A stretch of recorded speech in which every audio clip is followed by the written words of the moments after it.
বিপরীতে ইসলাম কি বলে? ইসলাম শান্তির কথা বলে, ন্যায়ের কথা বলে, ন্যায্যতার কথা বলে, অধিকারের কথা বলে এবং সমস্ত অন্যায় জুলুম এবং সন্ত্রাসীদের উৎখাত করে দিতে বলে।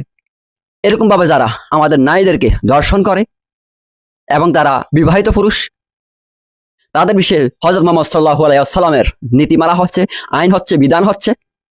রাসূল সাল্লাল্লাহু আলাইহি ওয়াসাল্লাম এর যুগের জনৈক মহিলা সালাতের উদ্দেশ্যে বের হলো। এমন সময় এক ব্যক্তি তাকে ধরে নিয়ে জোরপূর্বক জেনা করলে মহিলাটি চিৎকারে পুরুষটি পালিয়ে যায়। তখন মুজাহিদদের একটি দল সেখানে যাচ্ছিল।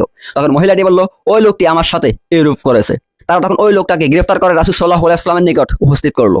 তিনি সাল্লাল্লাহু আলাইহি ওয়াসাল্লাম ওই মহিলাটাকে বললেন, চলে যাও, আল্লাহ তাআলা তোমাকে ক্ষমা করে দিয়েছেন। আর যে লোকটি মহিলার সাথে জিনা করেছিল, জিনাকারীর ব্যাপারে হুকুম করলেন, একে পাথর নিক্ষেপ করে হত্যা করো। আর যদি আল্লাহর রাসূল মুহাম্মদ সাল্লাল্লাহু আলাইহি ওয়াসাল্লাম এই আইন বাস্তবায়ন থাকতো, তাহলে কি হতো? আপনার নারী, আপনার মেয়ে, আপনার বোন, আপনার মা, আপনার শিশু ঘর থেকে বের হওয়ার পর তার ইজ্জত যে লাঞ্ছিত করা হবে, হরণ করা হবে, এই ভয় সে পেত না।